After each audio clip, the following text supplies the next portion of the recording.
Hello दोस्तों, unison classes में आप सभी का स्वागत है। आज के इस वीडियो में हम लोग बिहार एसएससी का प्रीवियस ईयर क्वेश्चन को करेंगे और यह क्वेश्चन हम लोग सार संग्रह बुक से कर रहे हैं जो स्पार्क पब्लिकेशन का है, जिसमें वन लाइनर क्वेश्चन दिया गया है।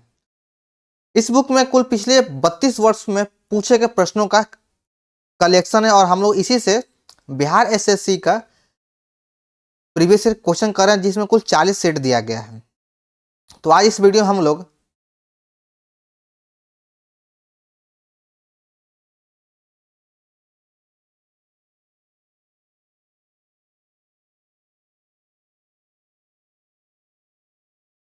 प्रथम इंटर स्तरीय मुख्य परीक्षा का 25/12/2020 में जो लिया गया है उसके क्वेश्चन को हम लोग करेंगे।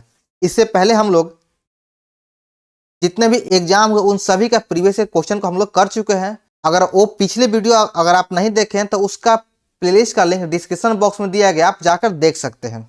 और अगर आपको इस वीडियो का पीडीएफ चाहिए तो पीडीएफ आपको हमारे टेलीग्राम चैनल पर मिल जाएगा, जहां से आप जाकर डाउनलोड कर सकते हैं। तो चलिए वीडियो को स्टार्ट करते हैं और आप लोग वीडियो को बिना स्किप किए हुए देखिएगा, ताकि आपको एक एक क्वेश्चन अच्छे से याद हो जाए। उससे पहले अगर आप लोग चैनल पर नए हैं तो चैनल को सब्सक्राइब करना न भूलें और वीडियो को लाइक जरूर कर दें। तो देखते हैं पहला क्वेश्चन, देश का पहला फ्रेट विलेज कहां बना है? तो यह वाराणसी में बनाया गया है। भारत के विनिर्माण केंद्र के रूप में बढ़ावा देने के लिए कौन सी योजना प्रारंभ की गई है? तो यह मेक इन इंडिया योजना आरंभ किया गया है। तुर्कमेनिस्तान की राजधानी कहाँ है? यह अशगाबाद में स्थित है। लोकसभा में अनुसूचित जाति के लिए कितने स्थान आरक्षित किया गया है? तो इसमें 84 स्थानों का आरक्षण किया गया है। पोर्टनोवा किस देश की राजधानी है? तो यह बेनिन की राजधानी है। पुस्तक वी आर डिस्प्लेड के लेखक कौन है? तो इनके लेखक मलाला यूसुफजई हैं। जापान का कौन सा बंदरगाह रेशम बंदरगाह के नाम से जाना जाता है?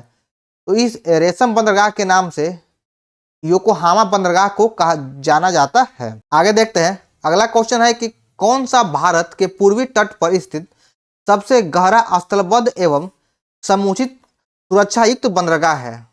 तो इसका नाम है विशाखापट्टनम। भारत के सबसे बड़ी खारे पानी की झील कौन सी है? तो खारे पानी की सबसे बड़ी झील चिल्का झील है, जो उड़ीसा राज्य में है। किस मुगल शासक ने इस निद्रा को दंडनीय अपराध घोषित किया है? यह औरंगजेब के द्वारा किया गया था। जैन धर्म के 23वें तीर्थकर कौन हुए? तो यह पार्श्वनाथ हुए और 24वें तीर्थकर महावीर स्वामी थे।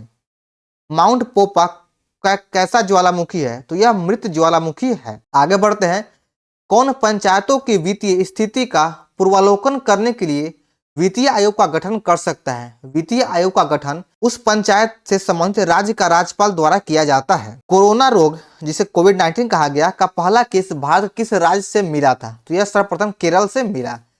किस तारीख को विश्व पर्यावरण दिवस मनाया जाता है? विश्व पर्यावरण दिवस 5 जून को मनाया जाता है। सविनय अवज्ञा आंदोलन किस घटना से पहले घटित हुई? तो सविनय अवज्ञा आंदोलन से पहले दांडी मार्च हुआ था, जिसकी शुरुआत 12 मार्च को किया गया था। बर्मा किस वर्ष ब्रिटिश आधिपत्य से मुक्त हुआ? तो यह सर्वप्रथम 1948 ईस्वी में मुक्त हो चुका था। चलिए आगे देखते हैं। अब अगला प्रश्न है, क्रिकेट कैप्टेनिस एंड पोर्टनोविक्स नामक पुस्तक किनके जीवन की घटनाओं पर आधारित है? यह सौरव गांगुली के जीवन पर आधारित है। नाफ्था झाकरी जलविद्युत परियोजना किस नदी पर अवस्थित है? तो यह सतलुज नदी पर स्थित है। पाल घाट कहाँ स्थित है? पाल घाट कोयम्बटूर एवं पालाकाड़ के बीच में स्थित है। भारत की कौन सी नदी दरार भ्रंश घाटी से होकर बढ़ती है? वह नदी का नाम है नर्मदा। और एक और नदी है ताप्ती। ताप्ती भी भ्रंश घाटी से होकर बहता है। पेसो किस देश की मौद्रिक इकाई है? यह फिलीपींस की मौद्रिक इकाई है। महिला उद्यमियों को सूक्ष्म वित्तीय उपलब्ध कराने वाली योजना कौन सी है? तो यह योजना महिला समृद्धि योजना है। आगे देखते हैं, इस प्रधानमंत्री द्वारा 73वां संविधान संशोधन विधेयक लोकसभा में प्रस्तुत किया गया था?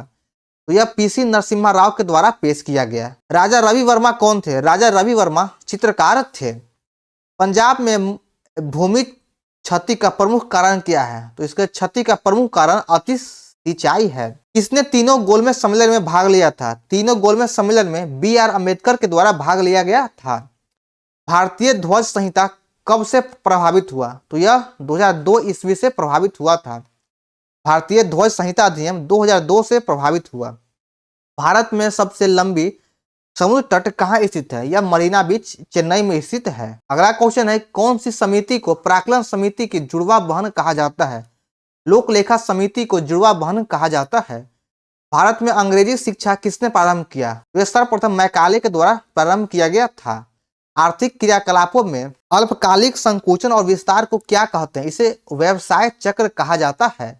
कौन सा क्षेत्र कोयला भंडार में सबसे समृद्ध है? तो दामोदर घाटी कोयला भंडार में सबसे समृद्ध है। भूमध्यवर्ती क्षेत्र में गहन वाष्पन के कारण होने वाली वर्षा को क्या कहते हैं? इसे संवहनीय वर्षा कहा जाता है। आगे देखते हैं, वॉल स्ट्रीट में शेयरों के मूल्य अधिक गिर जाने से क्या प्रभाव पड़ता है? यह महामंदी हो जाता है। गंधार कला किन दो कलाओं का संयोजन है? तो यह हिंद और यूनानी कला का संयोजन है।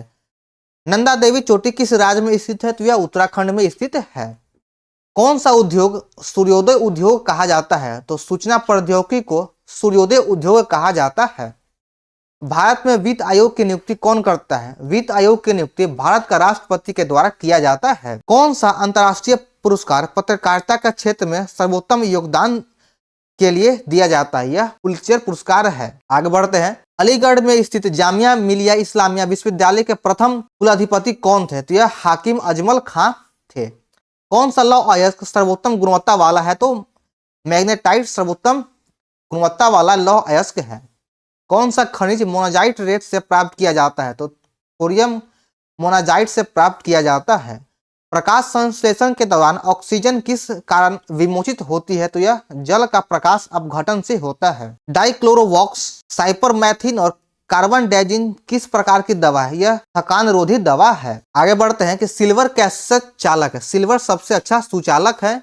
अनैच्छिक क्रियाएं जैसे रक्त दाब व लार आना ये केंद्र कहाँ पाया जाता है? यह पश्चिम मस्तिष्क में पाया जाता है। आगे बढ़ते हैं, देखते हैं अगला क्वेश्चन। अगला प्रश्न है, कौन से स्थिर वायु के द्रवीकरण के लिए आर्द्र है? तो दाब बढ़ना और तापमान का घटना। यूरिया का उपयोग किस रूप में किया जाता है? यूरिया का उपयोग उर्वरक के रूप में किया जाता है। कौन सा ऊर्जा का स्रोत और गैर नवीकरणीय है? तो कोयला गैर नवीकरणीय ऊर्जा का स्रोत है। इंसुलिन तथा ग्लूकोन हार्मोन शरीर में किससे स्रावित होता है? यह अग्नाशय ग्रंथि से स्रावित होता है। कौन सी गैस हंसाने वाली गैस के रूप में जानी जाती है? तो नाइट्रस ऑक्साइड को हंसाने वाली गैस के रूप में जानी जाती है। माँ के दूध में पाया जाने वाला प्रतिरक्षी क्या है? तो उसे IgA है। चिकन पॉक्स किससे होता है? तो चिकन पॉक्स विषाणु के द्वारा होने वाला रोग है। आलू क्या है? आलू एक डंठल या तना है। कौन सा हार्मोन रक्त में शर्करा की मात्रा नियंत्रित करता है? तो इंसुलिन रक्त में शर्करा को नियंत्रित करता है। यदि विद्युत प्रतिरोध कम करना हो तो प्रतिरोधक की संख्या को किसमें जोड़ा जाना चाहिए? तो उसे समानांतर क्रम में जोड़ना चाहिए। अगला प्रश्न है कि कंप्यूटर के संदर्भ में वेटवेयर क्या होता है?